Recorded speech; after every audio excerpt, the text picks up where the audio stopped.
Что если религия — это не вымысел, а вы просто очень сильно хотите в это верить? У вас есть убежденность, которую вы принимаете на веру, и вы отрицаете любые данные, которые не вписываются в вашу картину мира. Это алгоритм. И сегодня мы его расшифруем. На данном канале мы разбираем информационно-архитектурную модель реальности. Это вот такой теизм на максималках. Попытка вернуть в науку разумный замысел. Так вот, учитывая то, что наша модель во многом выводится не только из эмпирических данных, но и из религиозных текстов, которые мы рассматриваем как данные, эта вот позиция очень часто вступает в противоречие с, скажем так, базовыми установками и вероубеждениями многих зрителей. Очень часто в нашей модели мы опираемся на исламский семиотический корпус. Здесь сразу же строятся догадки. Он фанатик религиозный, он просто хочет доказать свою веру. Посмотрите на него, он же татарин, Вы видели его фамилию, он татарин. Вот это все, конечно, очень смешно. И давайте, наверное, в первую очередь разберемся с этим ad hominem аргументом. А это чистый ad hominem, то есть к человеку. Не имеет никакого отношения ни религиозная позиция, ни мотивация ученого. У ученого есть конкретная модель. Ее можно опровергнуть научным методом через заданные самим этим ученым критерии фальсификации. То, что Исаак Ньютон был христианином, не имеет никакого отношения к его научной модели.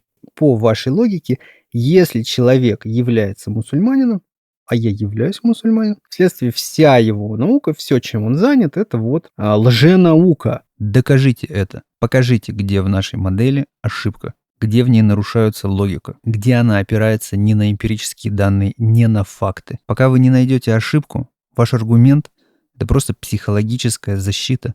Она не имеет ничего общего с наукой. По такой логике тогда, например, создатель алгебры Аль-Хорезми не занимался наукой, и вы должны отказаться от алгебры, а вместе с тем откажитесь от компьютеров и от смартфонов, которыми вы пользуетесь, потому что в основе их создания лежит наука, которую изобрел мусульманин. Я принял ислам после того, как полностью разочаровался в материалистической картине мира. Весь этот канал посвящен критике этой картины мира. Мне она прекрасно понятна, известна. Ислам враждебен науке. Секулярные мифы эпохи просвещения, потому что в исламе нет запрета на науку. Из текста выводится прямо противоположное. Там сказано: ищите знамения в себе и мире. То есть это прямой приказ заниматься наукой. И если вы мне не верите, посмотрите в комментарии под этими видео. Видите ли вы там десятки мусульман, которые говорят: он занимается наукой, как он Ни на одного такого не найдете. Почему? Потому что в тексте нету запрета на науку. Огромное количество научных знаний принесено человечеству мусульманами. Это и оптика, это и алгебра, но все это было в какой-то момент присвоено европейскими государствами и выдано за свое. Кстати, научный метод также использовался и в мусульманских государствах задолго до Карла Поппера. Перестаньте мыслить этим мифом о том, что наука началась с материализма. Это чисто пропагандистский миф. Да, наука очень ускорилась в последние 100 лет, но если бы был теизм, то просто совокупность научных данных привела бы ровно к тому же результату. То есть теизм, ислам вообще никак не тормозит научное развитие. Он его, наоборот, поощряет. Здесь вы очень любите включать аргумент: а где мусульмане в Нобелевском комитете? Почему их так мало среди лауреатов Нобелевских премий? Этот аргумент, он примерно такой же, как аргумент: а почему иностранных фильмов так мало среди лауреатов премии «Оскар»? Почему там только американские и европейские фильмы? То есть есть определенный гейткипинг, есть определенное сообщество, и человек, который в него не вписывается, человек, который постулирует идею разумного замысла, автоматически стигматизируется в научном сообществе. Нет никакого закона, где это было бы прописано. Это просто является эмпирическим фактом. В современной материалистической парадигме не существует научной модели разумного замысла Вселенной. Эта модель — это не попытка как-то там устроить какую-то апологетику. Апологетику должен устроить сейчас материалист, у которого нет достаточности основания вообще в своих убеждениях. У него абсолютно дырявая модель, но он судит свысока всех остальных и требует каких-то там аргументов, хотя у него самого нету вообще даже элементарно математического аппарата теории эволюции. Он не знает, не может вывести формулы, как возникла первая клетка. Но от всех остальных он, естественно, требует точных данных и вычислений. Учитывая то, что я являюсь мусульманином, как только об этом узнают люди, они сразу же начинают кидать претензии именно к исламу, потому что они смотрят различные исламофобские каналы, набираются оттуда пропагандистских материалов, многие из которых не имеют ничего общего с наблюдаемой действительностью, и на основе уже этих материалов говорят, что из ислама невозможно вывести никакую научную модель. Но, тем не менее, я это сделал, поэтому где-то есть логический скачок у кого-то в чьих-то умозаключениях, наверное, и вероятнее всего не в моих. Однако вы настаиваете и настаиваете на то, чтобы я отвечал на все вот эти пропагандистские мифы. Поэтому, учитывая то, что никто их вместе не собрал, кроме там одного комментария, я их собрал все вместе. Вот они все. Поэтому готовьтесь, видео будет долгим. Заваривайте чаек, потому что здесь мы разберем 100 исламофобских мифов. Существует несколько версий Корана. Нет, не существует. Итак, что у нас есть? Бирмингемский манускрипт. Радиоуглеродный анализ, проведенный Оксфордским университетом, показывает датировка с 95% вероятностью 568-645 год нашей эры. Что это значит физически? Пергамент делают из шкуры животного, овцы, козы, теленка. Животное забивают, шкуру вымачивают в извести, натягивают на раму, скоблят, сушат. Весь процесс занимает недели. Текст пишут практически сразу. Складировать дорогой пергамент десятилетиями просто нереально, слишком дорого. Следовательно, животное, чья шкура стала этими листами, было забито между 568 и 645 годом. Верхняя граница 645. Что в нем содержится? Отрывки из 3 сур. Сура 18, 19 и 20. 3 суры идут подряд, десятки аятов, порядок, как в современном Коране. Текст совпадает на 99%. Было обнаружено, что вот эти 2 листа из Бирмингема физически являются частью того же кодекса, что и 16 листов, которые хранятся в Париже. Те же орфографические особенности, те же идиосинкразии, тот же почерк обнаружены еще в 70 листах в Париже и еще 46 листах в Санкт-Петербурге, плюс по 1 листу в Ватикане и коллекции Халили. Общий объем 45% всего текста Корана. Источник всех этих листов – мечеть Амра ибн аль-Аса в Фустате, основанная в 642 году. То есть эта рукопись лежала в одной из первых мечетей с середины 7 века. Есть декоративные разделители, отмечены концы аятов, стандартизированная форма, не хаотичные записи. Остальные 55% текста подтверждаются комплементарными манускриптами того же периода. Это Тюбинген, 77 листов, Лейденский манускрипт, всего 4 листа, Берлинский манускрипт, 7 листов, и далее Стамбульский манускрипт. Он создан чуть позже, в конце 7-го, начале 8 века. Фактически полный Коран, 99% всего текста. Потеряны всего 2 страницы. То есть у нас есть материальные свидетельства 7 века, подтверждающие 100% текста. Для любого античного текста это является аномалией. Ваша попытка доказать, что Коран изменялся, и тем самым опровергнуть критерии фальсификации, то есть в тексте сказано, что текст не будет меняться, это фальсифицируемое предсказание, он не менялся, это доказано наукой. Сана, что она на самом деле доказывает? Это пергамент, с которого соскоблили старый текст и написали новый. Ультрафиолетовая съемка и цифровая обработка позволяют прочесть нам нижний слой. Верхний слой – это стандартный текст, идентичный современному Корану. Нижний слой написан на пергаменте приблизительно 578-669 года. Что в нем? Вот здесь все мифы и появляются. Этот вариант – это не другая версия Корана. В нем нет никакого другого смысла. Это ошибки переписчика, орфографические особенности раннего письма, грамматические синонимы. Конкретные примеры. Сура 20, аят 31 и 32 поменены местами. То есть это ошибка писца. Сура 9, аят 85 отсутствует. Ошибка писца. Замена союза. Замена глагола. Послал или отправил. Выбран синоним. Добавление или пропуск слова. Замена грамматического лица. То есть ни один из этих вариантов не меняет фундаментально сам текст. Это просто разные редакции одного текста, а не другой текст. И вот этот процент искажений действительно был сожжен. Абсолютно точно, это верно. Для чего это было сделано? Для сохранности текста. Этот единственный, который сохранился, и это хорошо, что он сохранился, потому что по нему мы видим, что же за текст был написан. Это просто ошибки переписи оригинального текста. Точно так же существует устная традиция передачи. Прямо сейчас миллионы людей знают наизусть Коран, читают его и совершают какие-то ошибки.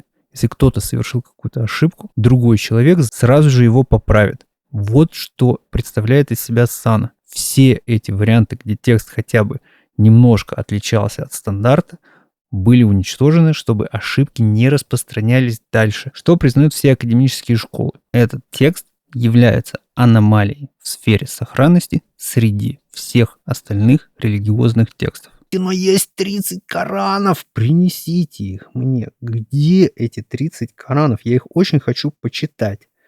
Также обратитесь к логике. Произошло то, что сейчас бы назвали гражданская война. То есть люди установили новое государство, полностью основанное на тексте. То есть конституция государства напрямую выводится из коранического текста. Текст – это и есть в том числе еще и конституция, по которой живет государство. И вдруг, согласно вашей логике, как только это произошло, в разных племенах этого государства вдруг люди массово начинают переписывать конституцию государства, в котором живут, государство, за которое они только что воевали, чтобы его создать. Где логика в этом? Далее, если это так просто переписать Коран, почему это произошло в первые 20 лет, и это единичный случай, почему он дальше массово не переписывался? В исламе было огромное количество различных течений, групп, которые откалывались. Сам факт того, что будет смута, исламское общество расколется, является фальсифицируемым предсказанием из текстов. Но даже если вы посмотрите, самое крупное – это шииты, 10% мусульман, чуть больше, может, 11%. Вот Азербайджан, Иран – это шииты, все остальные – сунниты. Так вот, у шиитов почему-то тот же самый Коран. Одни слово в слово.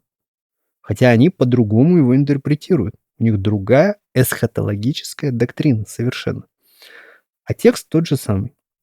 Вот сам факт, что текст тот же самый, является аномалией в историографии. То есть историография признает, что во всех других религиозных традициях ожидаемо разные версии текста. Однако здесь он как будто находится под протоколом защиты. Более того, в самом этом тексте предсказано, что он не будет изменен. Вы услышали эту информацию и реагируете на нее как на поражение. То есть вы чувствуете, что у вас что-то отняли, вам неудобна эта информация. Вам не нужен этот ответ на вопрос. Вот все, что здесь было, можно было загуглить, можно было спросить у ИИ. Для этого не нужны мои слова, не нужна вот эта вот вся графика. Это все лежит в открытом доступе, это эмпирические данные.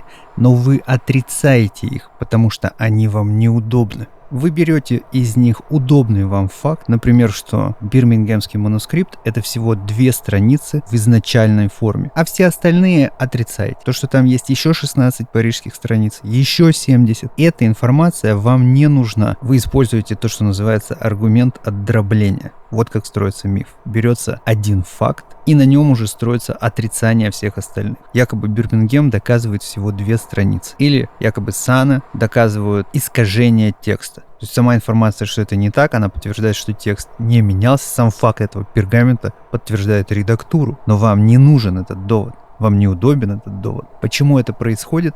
Потому что в вашем сознании находится алгоритм. У вас есть базовый онтологический ориентир.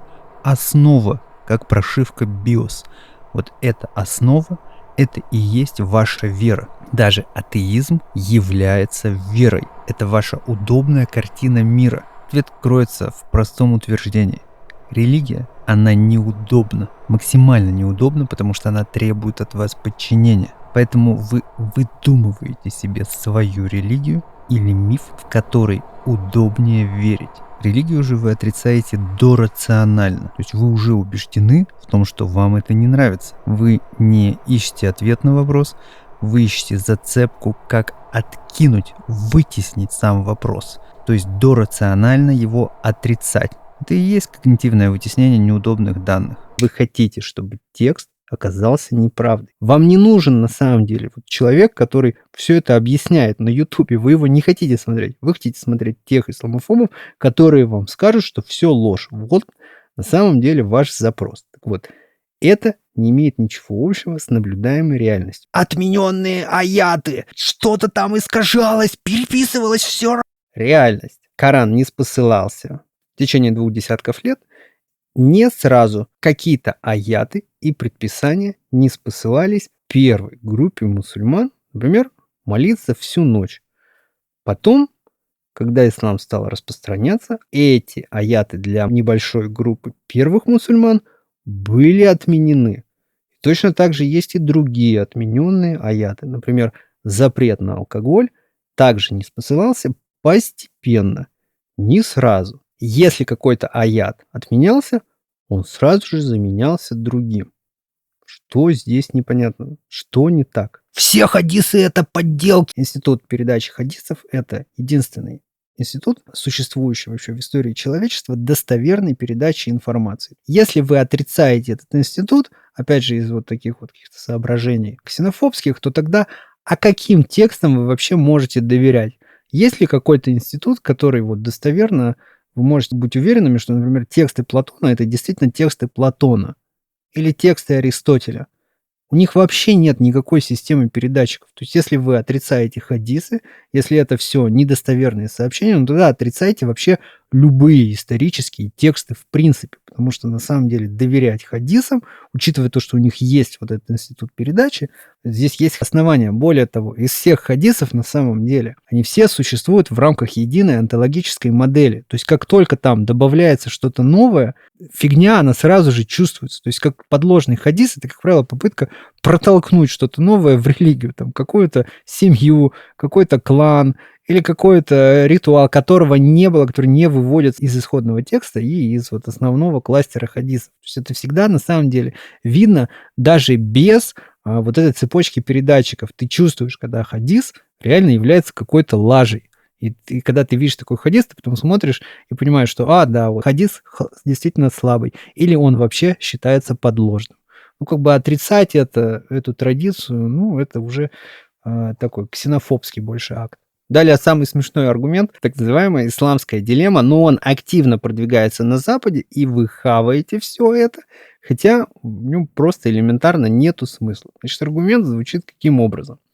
В Коране есть аят, согласно которому подтверждается Тора и подтверждается Евангелие, то есть Инжил. Следовательно, на основании этого делается вывод о том, что ислам на самом деле подтверждает предыдущие сообщения и говорит человечеству, что оно должно следовать этим сообщениям. Следовательно, делается вывод, что Коран вообще не нужен. То есть это аргумент, с помощью которого люди пытаются использовать Коран для подтверждения собственной, удобной им веры и закрывают глаза на те факты, которые не вписываются в их интерпретацию. Это аргумент, который уничтожает христианство, если ему последовать. То есть, если текст на самом деле неспослан для того, чтобы подтвердить предшествующие тексты, следовательно, подтверждается Тора, мы ее открываем, и что мы в ней видим? Ни слова о христианстве. В иудаизме, как и в исламе, строго запрещено поклоняться человеку. Следовательно, если вы христианин, и вы используете исламскую дилемму, это автоматически неспровергает вашу веру. Более того, если двигаться по этой логике, то тогда все предшествующие сообщения должны быть истинными, а следовательно, все пророки, в том числе в рамках иудейской традиции, должны отменять друг друга. Теперь реальность. Что на самом деле подтверждает Коран?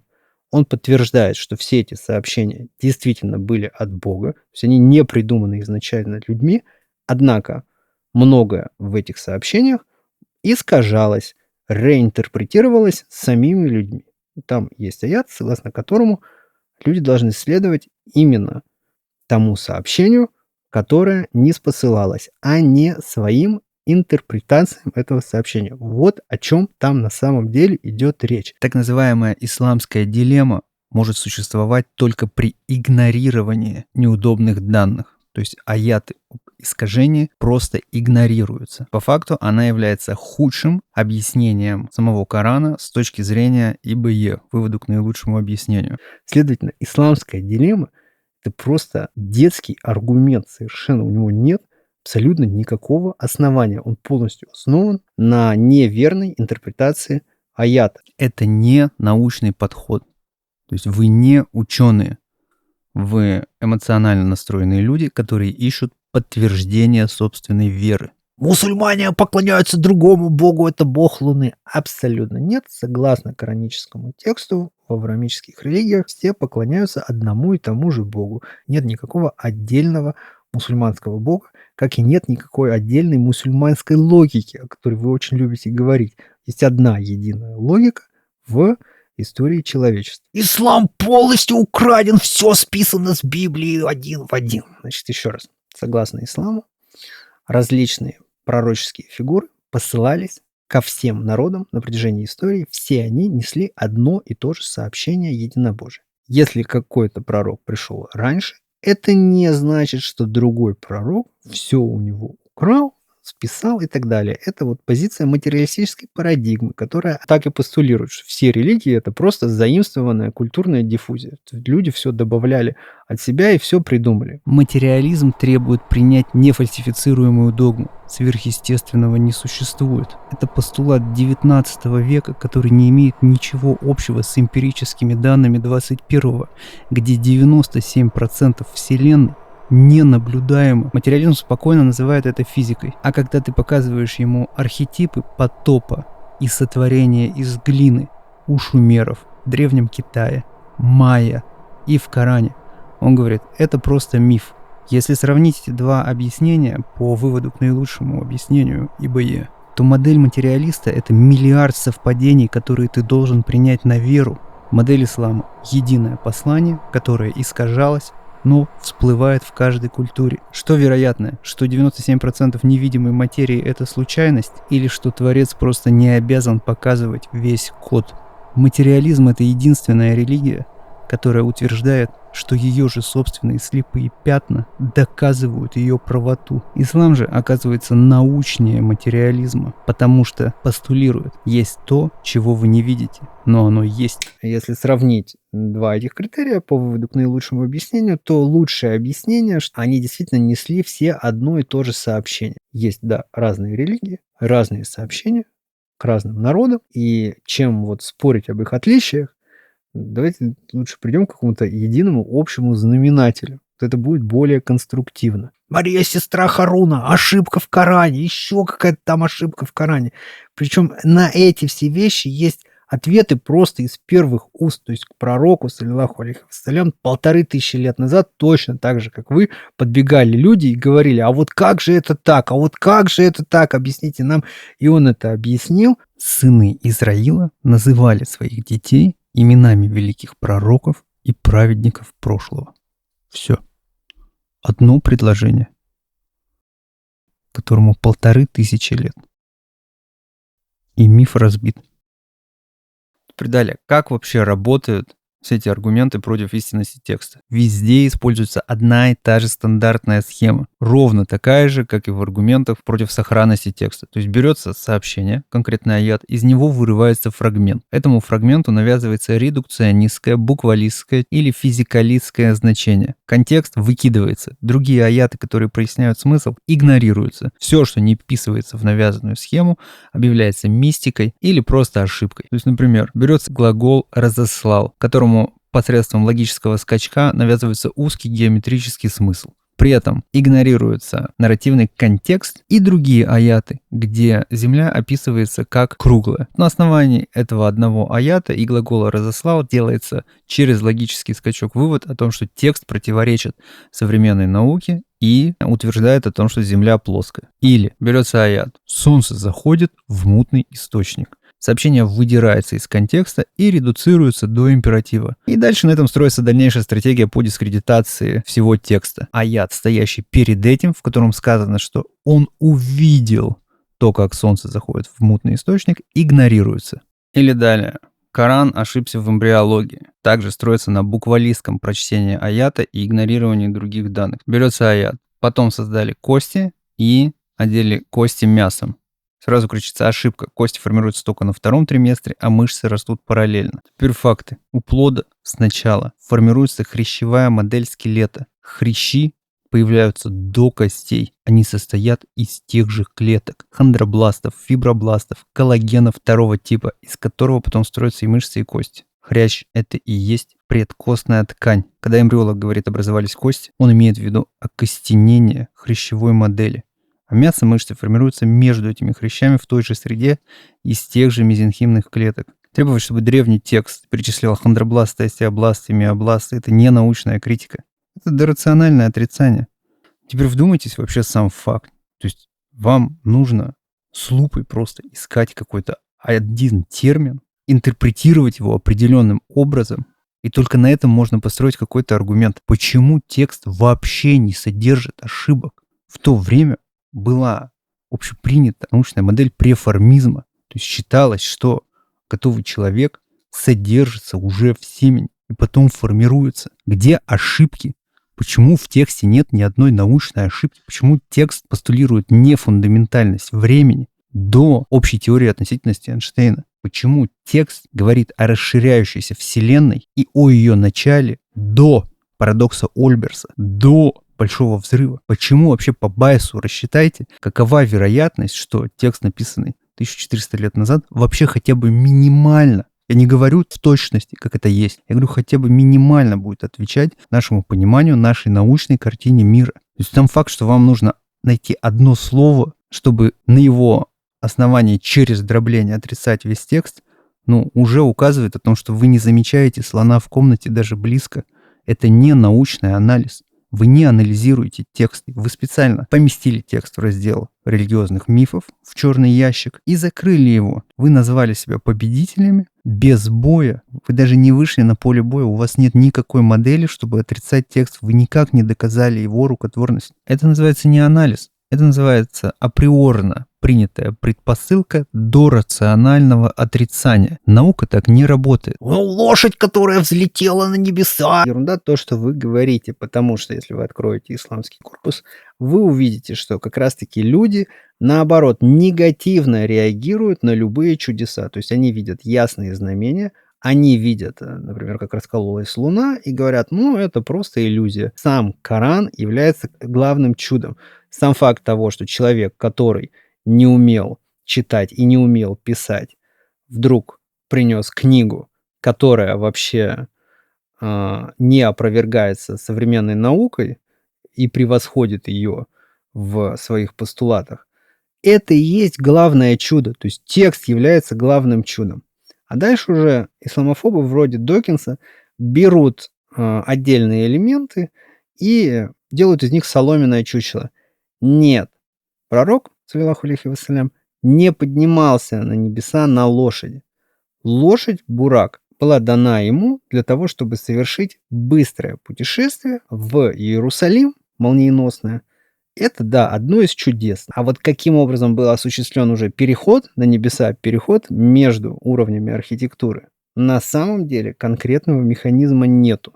Есть слово «вознесение», но как это происходит, мы не знаем. Это видео можно растянуть до 6 часов и найти еще другие попытки вырывать фразы из контекста. И все они строятся по одному и тому же алгоритму. Это дробление из целого, небольшой набор фактов. Далее это редукция, то есть эти факты нивелируются до соломенного чучела, искажаются до их карикатурной формы, которую гораздо легче атаковать. И третье – это патологизация. Вы начинаете атаковать на эмоциональном, личностном уровне самого носителя сообщения. Возраст Аиши, вы посмотрите! Значит, этот аргумент давайте применять симметричную строгость тогда. Вы должны осудить весь институт ранних браков, практиковавшихся в истории человечества вплоть до 19 и даже 20 века, в том числе в Европе и в США. Почему это происходило? Потому что не было института продления детства. Дети, девочки не ходили в детский сад. Это все изобретение последних 100 лет. Сразу же начинали работать, сразу же помогали по дому. И да, если вы откроете Тору, то там зафиксировать брак можно с 3-летнего возраста. Почему это происходило? Это был способ заключить союз с другой семьей и переложить ответственность за содержание дочери на мужа. В условиях выживания высокая смертность, бедность – это был механизм социального страхования семьи. Также продолжительность жизни была очень короткой в то время, составляла порядка 30 лет. Мужчины часто гибли в войнах или в молодом возрасте. У женщин был очень узкий репродуктивный период. То есть, если ты живешь до 30 лет, то тогда получается, что 15 – это уже твой средний возраст. Чтобы успеть родить 5-10 выживших детей, учитывая детскую смертность в 30-50%, нужно было начинать половую жизнь сразу после наступления физической зрелости. То есть в Торе, как только женщина становилась зрелой девушкой, считалась старше 12 лет и оставалась без мужа, ее рыночная стоимость падала. А дальше у вас ад хоминем аргумент остается. Он там топит за ранние браки. Я вам говорю про исторический факт. Вот так вот жило общество, так оно было устроено. Я не топлю за ранние браки. Успокойтесь. Теперь давайте на минуту, примем сам факт, что вот вам не нравится, допустим, возраст, хорошо. Что это конкретно доказывает против ислама? Как это конкретно опровергает текст? То есть вы смешиваете этику своего времени с истинностью текста. Вы говорите, раз этика не совпадает, значит текст является культурным вымыслом. Это называется логический скачок. То есть если завтра ученые докажут, что Ньютон был жесток со своей женой, вы перестанете пользоваться физикой. И, кстати, само знание о ее возрасте вступления в брак выводится из ею же переданного хадиса. То есть она сама поделилась этой информацией. То есть если бы не она сама, у вас бы вообще не было сегодня этого аргумента. Она сама в этом же возрасте готовилась выйти замуж за другого человека. То есть она была обручена. Исламофобы из прошлого никогда не использовали этот аргумент до 20 века. Почему? Потому что это считалось в обществе нормой. Ну вот вам это может лично не нравиться. Если вам это лично не нравится, тогда, еще раз говорю, примените симметричную строгость и обратите внимание на возраст непорочного зачатия, а также посмотрите на восточную христианскую традицию и на возраст между Девой Марией и Иосифом. Ему, на секундочку, было 80 лет, согласно восточной христианской традиции. Согласно западной, меняются эти цифры на 20 лет, но разница в возрасте и ее юный возраст никуда не пропадает. Ну вот теперь представьте, если бы вы где-то говорили, что вы христианин, и вам сразу же начинали вот так вот кричать: а вы знаете, сколько было лет Деве Марии, когда... Ну, то есть это просто некрасиво на самом деле и просто неэтично по отношению к человеку, по отношению к вере человека кидать такие сентенции. Однако вы считаете это абсолютно нормальным, писать такие вещи в комментариях, там думать, что это как-то там кого-то триггерит или что-то еще. В Коране не устанавливаются конкретные сроки возраста брака. Устанавливаются 2 постановления. Первое – это физическая зрелость, то есть половое созревание. Второе – это зрелость ума. Сегодня почти все мусульманские страны законодательно установили минимальный возраст брака на 18 лет, опираясь именно на этот аят. Сам факт того, что в Коране не установлена конкретная цифра брака, указывает на то, что возраст будет меняться в зависимости от времени и культуры. У разных людей в разных культурах физическая и ментальная зрелость наступает в разное время. Кто-то готов к браку в 16 лет, а кто-то не готов и в 25. Поэтому нет аргумента о том, что Коран позволяет ранние браки, он не верен. Смертная казнь за выход из ислама, мусульмане, это каменный век. Значит, реальность. Да, религия – это не розовые пони. Есть материалистическое представление о том, что религия – это вот какое-то там розовое облако, куда ты иногда обращаешься, когда тебе это удобно, но реальность следующая. Религия лежит в основе конституции государства. Есть огромное количество государств сегодня, в том числе секулярных, либеральных государств, например, Соединенные Штаты Америки, где существует смертная казнь, например, за госизмену или за шпионаж. Да, существуют в исламских государствах страшные наказания, то есть они относятся только к людям, которые публично заявляют о своем выходе из ислама и призывают людей в социальных сетях точно так же выходить из него, а тем самым они подрывают что? Государственный строй. Ну, да, вам это может не нравиться, но примените тогда симметричную строгость ко всем государствам, где есть смертная казнь. Если вы выйдете из ислама там, на территории Российской Федерации, никто не побежит вас убивать.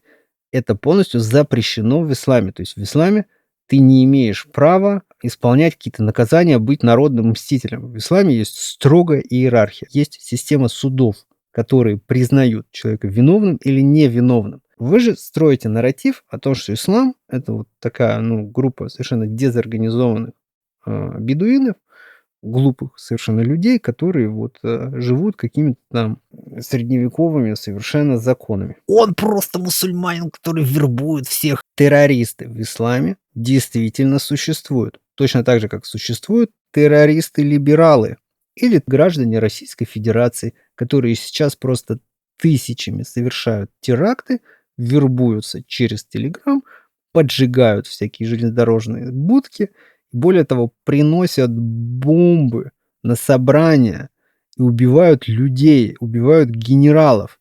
Теперь вы мне скажете, что вот не было бы ислама, не было бы терроризма, а эти откуда все взялись? Еще раз, акт терроризма – определенная вербовка человека, используя его какие-то слабости и потребности. У нас есть люди, которые там выросли и смотрели «Звездные войны». И им очень нравится идея там, жить на Западе, жить в Европе. Они считают это цивилизацией. Российскую Федерацию они считают Мордором. Опять же, выводя эту мысль из романа Толкиена. Им обещают, во-первых, кучу денег, во-вторых, переезд в другую страну, если они совершат какие-то противоправные действия. Они их совершают, получают статью за что? За терроризм. То есть абсолютно обычные люди, которые учились с вами в той же самой школе, учились в тех же университетах, говорят с вами на одном языке, вдруг становятся террористами. К сожалению, в исламе происходит все то же самое, только эти люди выросли немножечко в другой культурной среде, да. Многим из них точно так же интересны деньги. Сам факт того, что существуют террористы, предсказан в текстах. То есть конкретный текст о людях, которым вера не пройдет ниже горла, то есть не войдет в их сердце. Они вылетят из религии, как стрела проходит цель насквозь. И, к сожалению, чем меньше человек знает вообще об исламе и о последствиях, тем с большей вероятностью он будет завербован. Самое главное, из-за терроризма страдают потом в итоге, если вы посмотрите статистику, в первую очередь сами мусульмане. То есть наибольшее количество терактов происходит именно там, на Ближнем Востоке. А почему они происходят? Потому что зачастую эти террористы вербуются коалицией демократии. То есть конечная цепочка как раз-таки идет из так называемых цивилизованных государств. Почему они нанимают мусульман? Потому что это удобное пушечное мясо для операций под белым флагом. То есть ты берешь и нанимаешь каких-то там очень бедных людей, каких-то там номинальных мусульман, которые соглашаются за 500 тысяч рублей идти там расстреливать других людей. В итоге человек совершает противоправные действия, потому что он элементарно обманут. А конечный заказчик, спецслужбы западных государств, остаются беленькими, потому что все это можно списать на акт именно религиозного фанатизма. и тем самым закрыть концы. Точно так же радикализируются и русофобно настроенные граждане. То есть многие из этих террористов, которые подкладывают сейчас бомбы и убивают генералов, когда их винтят сотрудники ФСБ, прямо кричат о том, что они будут там убивать русских, потому что Россия — это империя, тюрьма народов, она всегда там подавляла всех и так далее, а мы вот ведем нашу освободительную кампанию за демократию и за либеральные ценности. Такая же абсолютно радикализация. Поэтому нет, терроризм не родился в исламской среде, терроризм существует и за пределами ислама.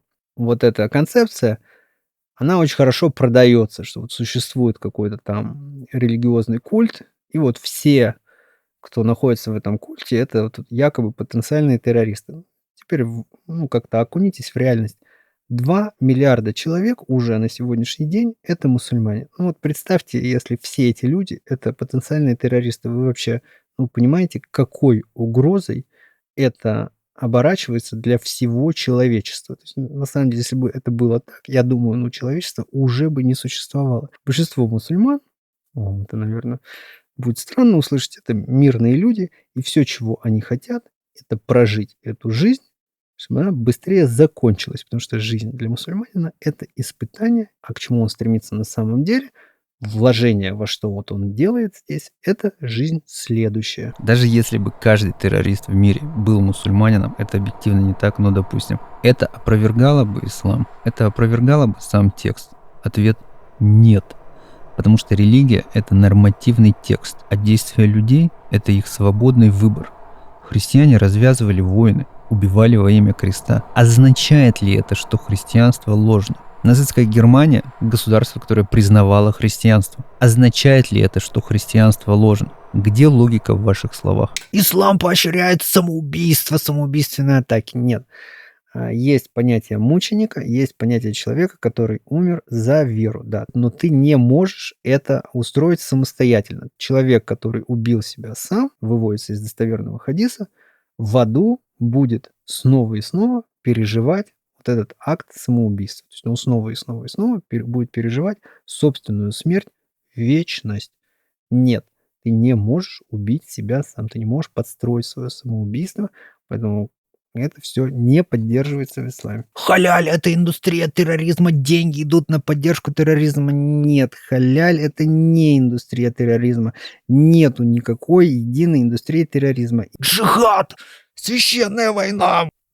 Значит, джихад — это термин, которым обозначается усердие. То есть, когда человек совершает какое-то усердие на пути веры, даже элементарно держит пост, это вот является актом джихада. Война за веру тоже включается в джихад. То есть, если ты воюешь на защите исламского государства, также считается джихадом. Нет, не является акт войны целью религии. Закят идет только на джихад. Нет, закят — это обязанность мусульманина поддерживать малоимущих, отдавать часть, если у тебя есть какой-то капитал, ты отдаешь от него часть кому? Малоимущим, бедным людям. Причем еще на самом деле есть еще аят о том, что этих людей еще и сложно найти в современном мире. То есть у всех есть деньги. Это действительно так. То есть мусульманину сегодня сложно найти кого-то, кому можно заплатить этот закят. Как правило, это просто какой-то его знакомый из его окружения. Ислам призывает убивать неверных. Есть конкретный аят, призыв начать сражение с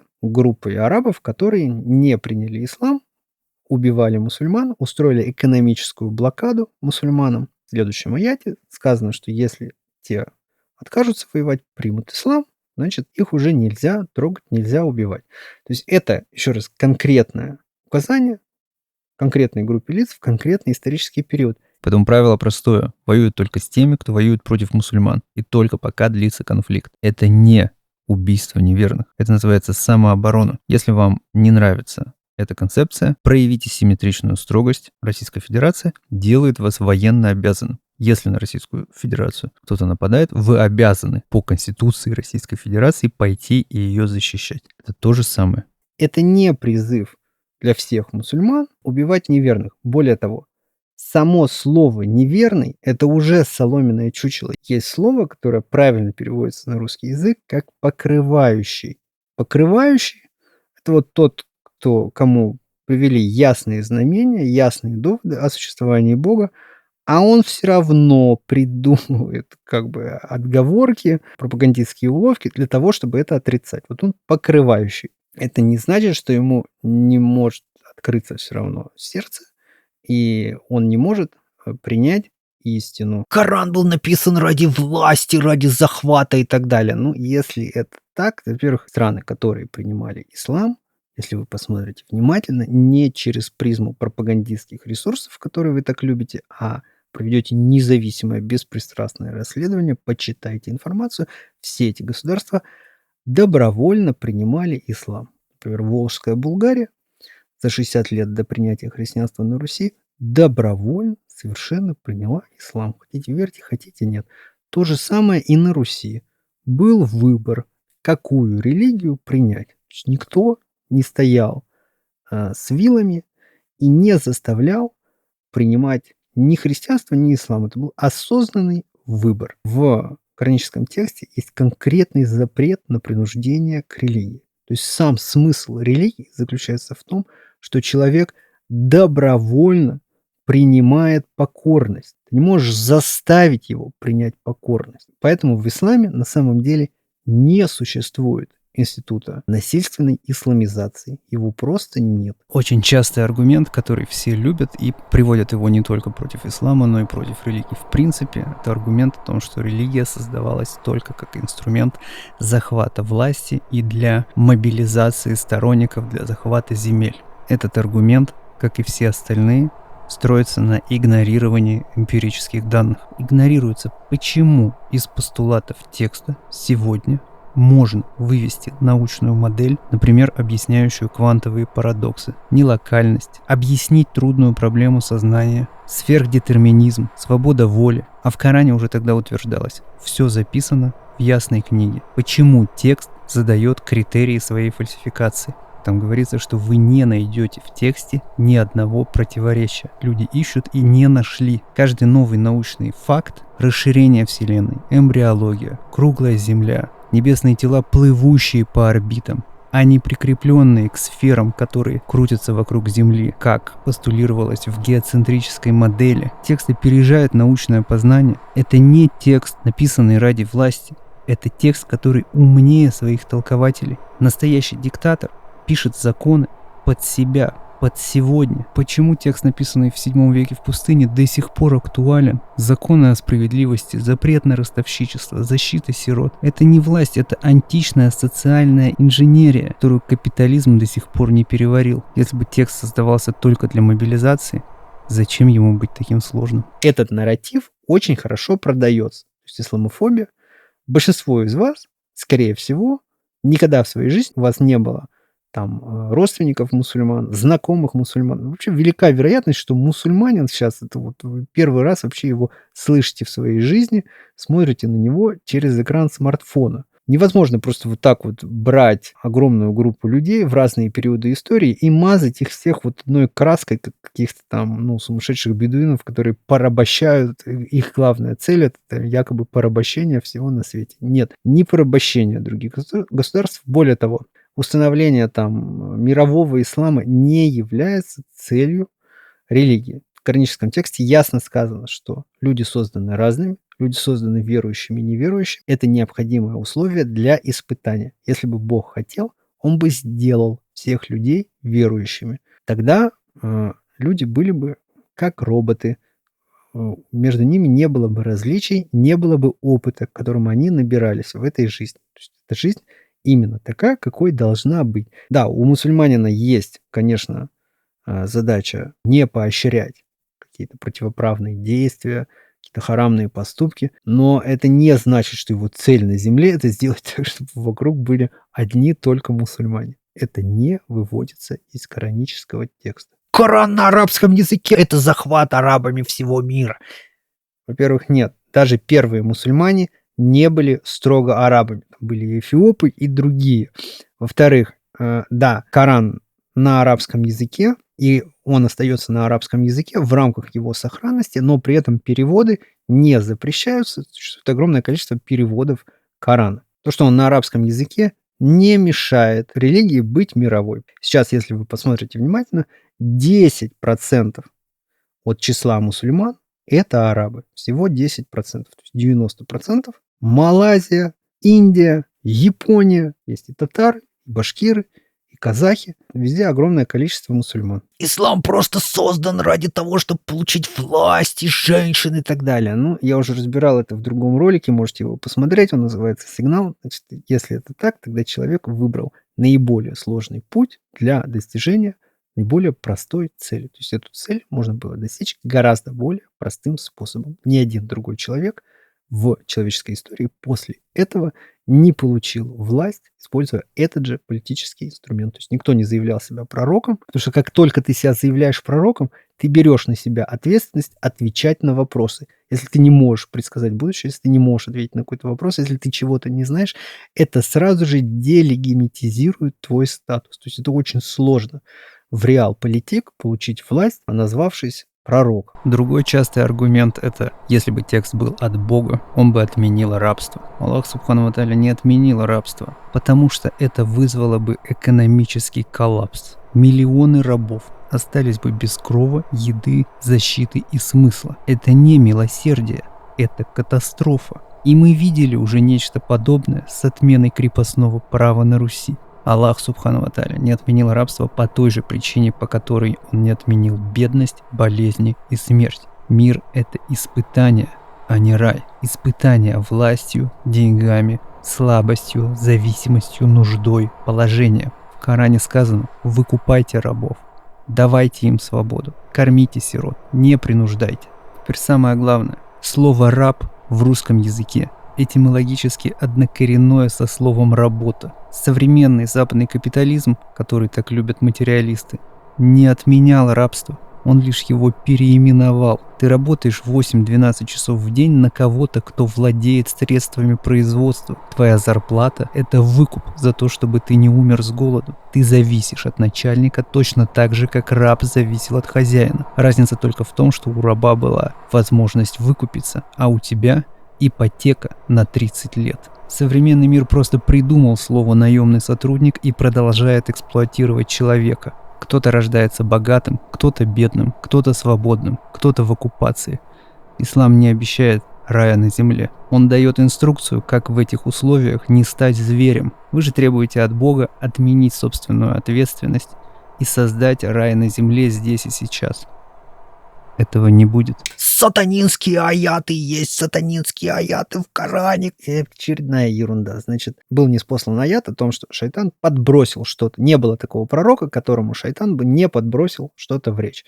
Но на самом деле детали того, что же конкретно было сказано, неизвестны. Либо была какая-то запинка, либо была какая-то фраза, которую потом поправили. О чем это свидетельствует? О том, что пророк, саллаллаху алейхи вассалям, он в первую очередь человек, который доносит до людей слово Господа. Однако на основании этого аята различные исламофобы, вроде там Салмана Ружди и других, начали строить целые теории о том, что весь Коран там написан от сатаны, все аяты сатанинские. Там конкретно в Коране сказано о том, что нет, он не является от шайтана. Но исламофобия — это то, что очень хорошо продается. Как я уже говорил, много людей хотят получить подтверждение своим страхам, подтверждение этому негативному отношению к мусульманам, и, следовательно, любые вот эти вот конспирологические теории, они заходят на ура, и более того, коалиция демократий ведет захватническую войну на Ближнем Востоке и поощряет деятельность таких вот антиисламски настроенных, антиирански настроенных, в том числе авторов. Они получают платформу, получают трибуну, их произведения всячески пиарятся, и вы вообще знаете, что, в общем, они существуют. При этом весь нарратив, который они строят, высосан из пальца. Мусульмане поклонялись идолам. Арабы исказили исходное сообщение монотеистическое, пришли к политеизму. Каба, которая была построена еще Авраамом, алейхиссалям, была действительно заставлена идолами.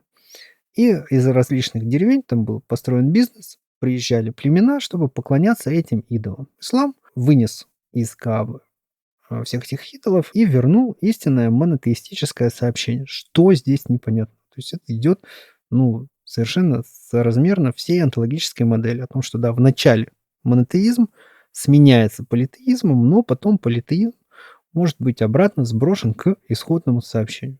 Что здесь непонятно? Что вообще не так? Весь ислам — это просто следствие душевного расстройства. Если бы это было каким-то следствием душевного помешательства или шизофрении, там бы не было логики, понимаете? Логика там присутствует. Весь этот канал, он про логику. То, что вы делаете, очень схоже с парадигмой, в которой существует, например, сторонник плоской Земли. Вся его вера строится на отрицании эмпирических данных.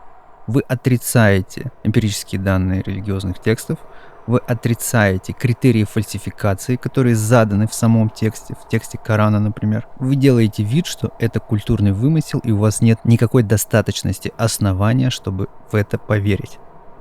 А это значит, вы живете слепой верой.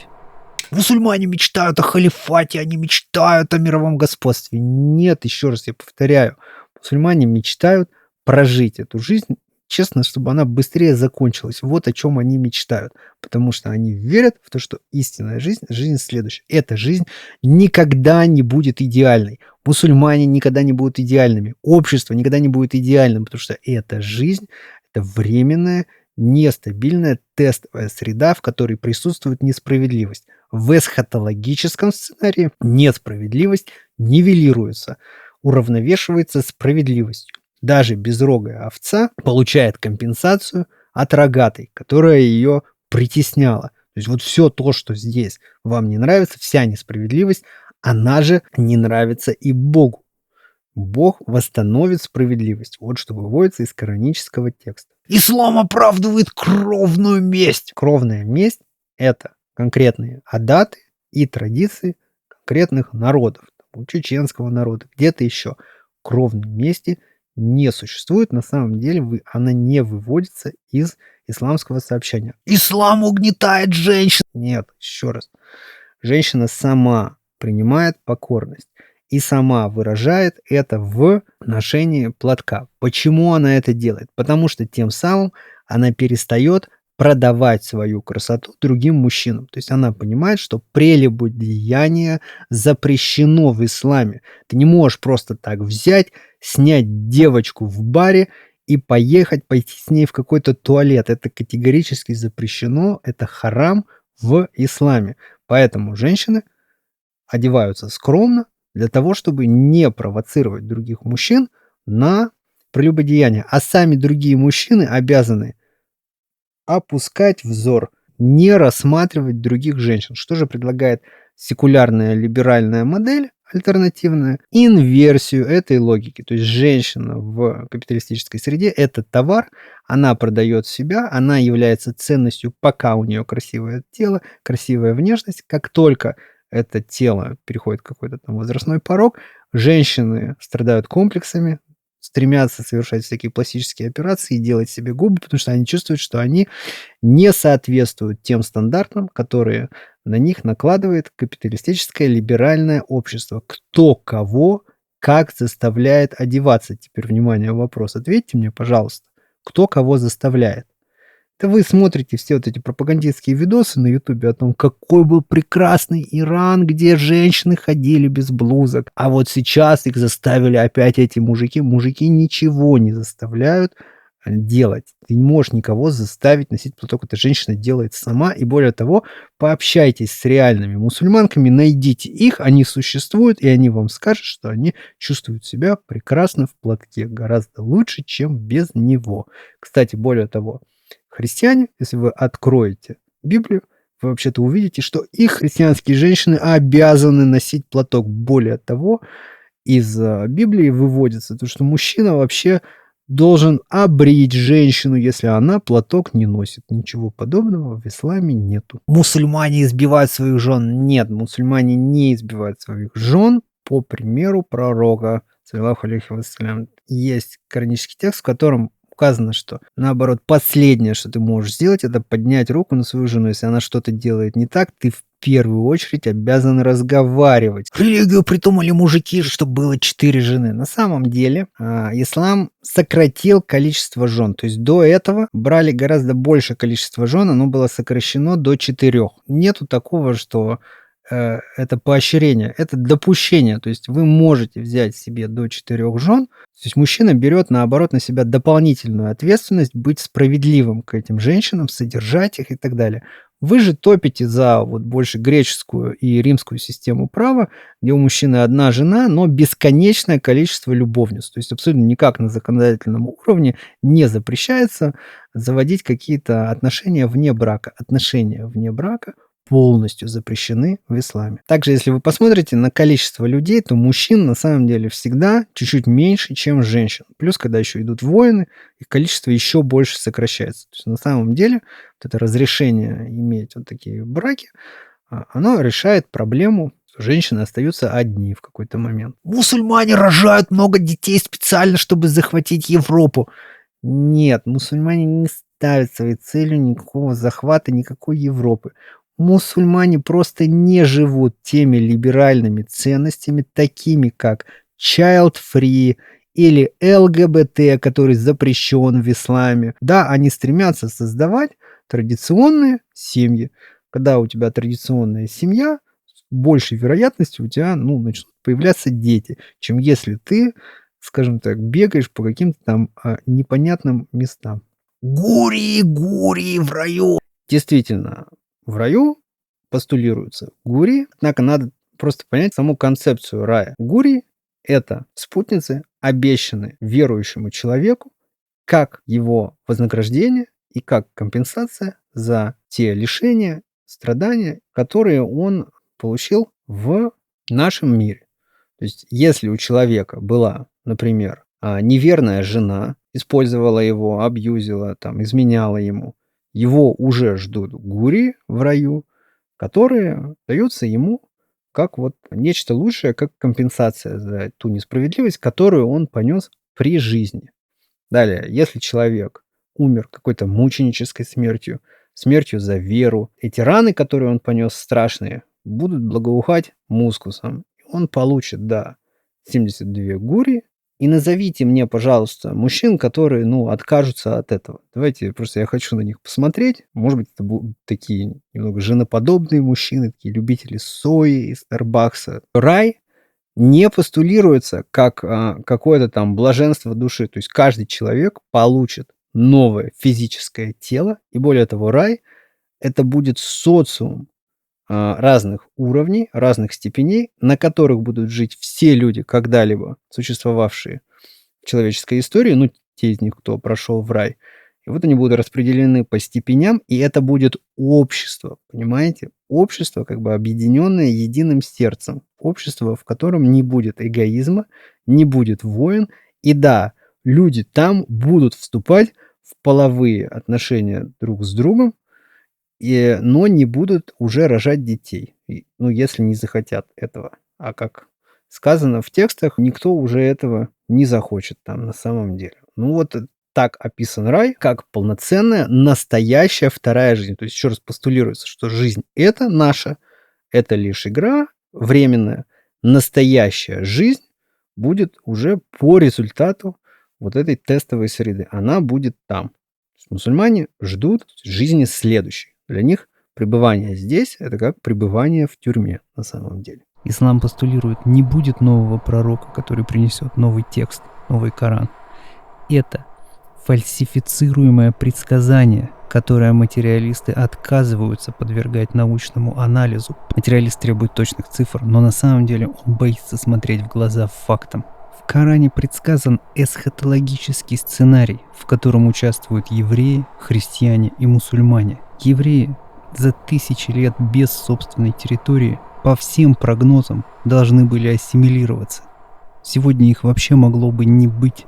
Ни один народ в истории не выдерживал столько россияне без исчезновения. Предсказание работает. Коран предсказал, что христианство сохранится вплоть до судного дня. Христианство не исчезло. Прогноз сбывается, хотя религия могла сойти на нет, как зороастризм. В Коране предсказано мировое распространение религии ислам, хотя религия могла остаться маленьким локальным событием. Река Ефрат обнажит гору из золота, и люди будут убивать друг друга за него. В наше время, когда водохранилища и войны за воду стали реальностью, это пророчество актуально как никогда. Хотя раньше оно казалось абсурдным, Коран не изменится. Никто не принесет другой священной книги, способной повторить его внутреннюю непротиворечивость и синтез с наукой. Прошло 1500 лет. Появилось 100 тысяч лжецов. Ни один не принес книгу, которая выдержала бы критерии проверки. Бирмингемский манускрипт показал, что текст тот же. Все прогнозы сбываются. Что же делает материализм с конвергенцией этих прогнозов? А это лишь малая часть. Он говорит, это не прогноз, потому что нет точных цифр. Скажите, сколько человек войдет в религию? К какому году? Материализм не может предложить ни одного такого прогноза, который бы работал веками. Завтра наука все объяснит в рамках материализма. Это не прогноз.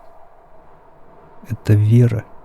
Мусульмане хотят запретить Новый год, Рождество, демократию. Да, в исламе на самом деле действительно нету этих праздников, однако мусульмане понимают, что они живут все равно в каких-то других государствах, кто не хочет никому ничего запрещать. Однако, да, если государство становится исламским, с высокой вероятностью оно принимает определенные там исламские правила, ценности, и да, в них не входят вот эти традиционные праздники. Шариат — это казни и телесные наказания. Нет, шариат — это система правосудия, напрямую выводимая из коранического текста. Да, в нем присутствует смертная казнь.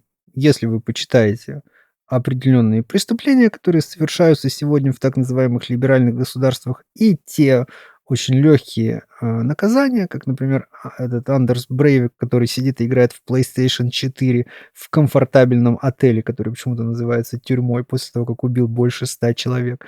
Ну, вот здесь у людей возникает действительно вопрос, а это вообще справедливость, вот так вот держать человека на пособии, который совершил такие преступления? Согласно шариату, нет, это несправедливость. Человек должен быть подвергнут наказанию смертной казни. Да, это жестко, но в глубине души многие из вас согласятся, что это справедливо, я думаю. Ислам несовместим с демократией и правами человека. Да, наверное, вот тут я соглашусь со многими людьми. Он действительно не очень совместим с демократией и либерализмом. Мусульмане поклоняются пророку, черному камню Кабе. Нет, есть строгий запрет на поклонение пророку. Ни один мусульманин не поклоняется пророку. По этой причине запрещены даже изображения пророка, чтобы не создавался культ личности. Кааба, как черный камень, это направление, куда смотрят мусульмане, когда молятся.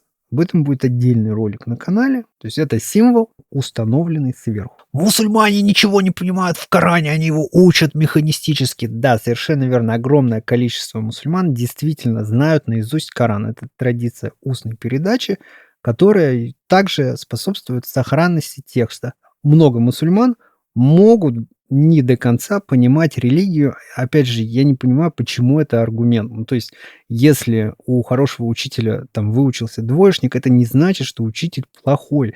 Это доказывается тем, что у него также выучились и отличники, которые ходили ровно на те же лекции, все понимали, прекрасно разбирались. Да, еще раз, мусульмане не идеальны, но почему это через логический скачок тождественно тому, что религия там не настоящая или плохая, и еще что-то подобное? Ислам полностью запрещает искусство, музыку, портреты. А вот тут, в принципе, близко к правде, потому что есть запрет на изображение. Не окружать себя, вот как это делает, например, Европа, какими-то изображениями именно возвышающими человеческое тело, не поощрять мирское и не поощрять поклонение вообще человеком другому человеку. Поэтому да, это есть, действительно, это так. Мусульмане вообще стараются не рисовать людей, рисовать, если они там занимаются живописью, рисовать какие-то вот более абстрактные ландшафты или заниматься вот каллиграфией, вот каким-то таким более абстракционистским искусством. Мусульманам разрешено врать и обманывать не мусульман. Это полнейший миф вообще. То есть любая несправедливость, которую ты совершаешь вообще по отношению к любому человеку, фиксируется как негативный акт в системе. Ты не можешь никого обманывать. Нет никакой преференции, что этих обманывай, а этих не обманывай. Ты ни мусульманина не имеешь права обманывать, ни не мусульманина не имеешь права обманывать. Все фиксируется и будет вскрыто в судный день. Вот что выводится из текста. Все арабы мусульмане, а все мусульмане арабы. Нет, неверно. Среди арабов большое количество христиан. И, кстати, знаете, как арабские христиане называют Бога? Они называют его Аллах. Ислам — это религия бедных и необразованных. Ну, на самом деле что-то здесь есть, конечно, насчет необразованных я не согласен, но насчет того, что мусульмане, да, это в целом, ну, такие незаметные, это скромные люди, это люди, которые чаще всего не пытаются демонстрировать свое богатство и быть бесконечно у всех на виду. И действительно, в исламе большое количество, да, не самых богатых людей. И потому что они не стремятся, не всегда стремятся к богатству в этом мире. То есть их цель конечная — это жизнь следующая, не это. Все проблемы в исламских странах исключительно из-за религии. Нет, проблемы в исламских странах сегодня из-за иностранных интервенций, из-за конкретной попытки устроить колониальный контроль над Ближним Востоком. Сами вообще эти страны, они искусственно были созданы, потому что когда-то это было единое государство. Вы начинаете искать какие-то эмоциональные аргументы. Вы начинаете бомбить в комментариях. То есть вам нужно сказать, что мусульмане худшие из людей. Это объективно не так, и против этого есть огромный просто ворох статистики, особенно о европейских государствах, которые ответственны за самое большое количество войн в истории человечества. Но даже если мы признаем, что, допустим, мусульмане худшие люди, как конкретно это опровергает текст? В носу у человека сидит шайтан, это же глупость. Еще одно точно такое же соломенное чучело. То есть да, в исламе постулируется, что когда был создан Адам, алейхиссалям, шайтан, то есть дьявол, проник в него внутрь через нос и вышел, там, по всей видимости, через задний проход. Вот почему эти места энтропийные, высокого скопления энтропии. То есть постулируется, что вот там присутствует вот это вот энтропийное воздействие. Поэтому да, в рамках исламской традиции мусульмане очень следят за своей чистотой. Почему? Потому что в раю Адам и Ева не обладали такими проблемами. До того, как они ослушались предписания, они не ходили в туалет, у них не было естественных выделений, и более того, у женщины не было месячных. То есть если бы женщина не ослушалась Бога, ее роды проходили бы максимально легко и безболезненно для нее, без опасности для ее жизни. Мусульманки не имеют права, когда идут месячные, например, держать пост или совершать обрядовые молитвы. Потому что они тем самым признают, что вот это бремя тяжелое, это вот физическая неэффективность, это следствие как раз-таки того нарушения предписаний, которое совершил человек. Мусульмане очищаются от нечистот, и вообще вот все, что связано с шайтанами, с дьяволом, оно вот как раз где-то находится в зоне вот этого энтропийного воздействия. То есть постулируется, что шайтаны живут в грязных местах, обитают там в туалетах и так далее. Вот мусульманин в рамках обряда очищается от всего этого, а тот, кто не очищается, тот пренебрегает этим фактом. И более того, постулируется, что в могиле понесет наказание за то, что, например, не отмывался от мочи. Да, то есть религия настолько глубоко проникает в человеческую жизнь. То есть даже элементарное там, ваше какой-то поход в душ становится актом религиозного поклонения. Я надеюсь, это понятно. Но опять же, вы можете превращать это в соломенное чучело и интерпретировать вот этими вот какими-то смешными фразами, которые вы пишете. Текст очень злой, побивание камнями. Да, это действительно страшно. Более того, об этом же написано и в Ветхом Завете. То же самое побивание камнями. Причем за измену. Теперь вдумайтесь. Люди на полном серьезе, верующие, шли и вызывали на себя столь страшное наказание. То есть они признавались в том, что согрешили, и просили привести в исполнение это наказание. Теперь вдумайтесь, а почему они это делали? Потому что они понимали, что то, что будет после смерти за это прегрешение, еще страшнее, чем побивание камнями. Побивание камнями – это способ смыть вот эти грехи, ну, получается, что ли, легко отделаться. Вот это довольно-таки страшная мысль. Да, такое наказание действительно присутствует, но оно рассматривается именно в рамках всего жизненного пути, в том числе за пределами нашей жизни. Вместо того, чтобы отрицать эти религиозные тексты, как делает материализм, говорить: ой, это все выдумки древних, и это все каменный век, там, средние века и так далее. Давайте задумаемся, а что, если действительно есть жизнь после смерти, где наказание за грехи будет еще хуже? Так вот, что если религия не вымысел? У вас тогда остается последний аргумент. Ну, религий же много, значит, наверное, все они ошибаются. А давайте проанализируем через призму научного анализа, вывода к наилучшему объяснению. У нас есть куча систем. В той или иной степени они постулируют себя монополией на истину. А знаете, что делает ислам? Это единственная религиозная модель, которая объясняет наличие других религий. Они его подтверждают. Все они являются действием алгоритма, который мы разобрали, попыткой сделать веру более удобной, следовать традиции, не следовать изначальному сообщению. Ислам объясняет, почему наш мир такой, какой он есть. Он объясняет это концепцией испытания. Это автоматически разрешает проблему зла, но вы не хотите, чтобы проблема зла когда-либо разрешалась. 1400 лет назад люди реагировали один в один. И они точно так же приводили проблему бесконечного регресса. Хотя на самом деле ответ на вопрос, кто создал Бога, лежит у них перед глазами. Этот ответ – никто. Вы не хотите ответственности, поэтому вы цепляетесь за реинкарнацию. Но почему у человека уникальная ДНК? Почему у него уникальные отпечатки пальцев, если в кармической системе между человеком и растением нет никакой разницы? И тогда остается материализм, который говорит, что все эти религии – это вымысел. В 21 веке он закрывает глаза на тонкую настройку Вселенной. Точно так же он предлагает относиться и к религиозным текстам. Он говорит: Коран случайно получилось, мир случайно собрался. Он не может сложить 1 плюс 1, а значит является самой иррациональной верой в мире, хуже любой мифологии. Большинство из них на самом деле не атеисты, не буддисты, не христиане в традиционном смысле. Они — это шведский стол. Их сознание собрано по принципу тарелки вкусностей. Немножко вот отсюда про любовь, немножечко духовности, про карму, немного из материализма, мы же рациональные ученые, немного из своего воображения, немного от философов, которые придумывают свою версию Бога, немного от эзотериков, которые заставляют тебя почувствовать себя особым и знающим. Главное правило одно – чтобы было удобно. Это высшая форма гордыни.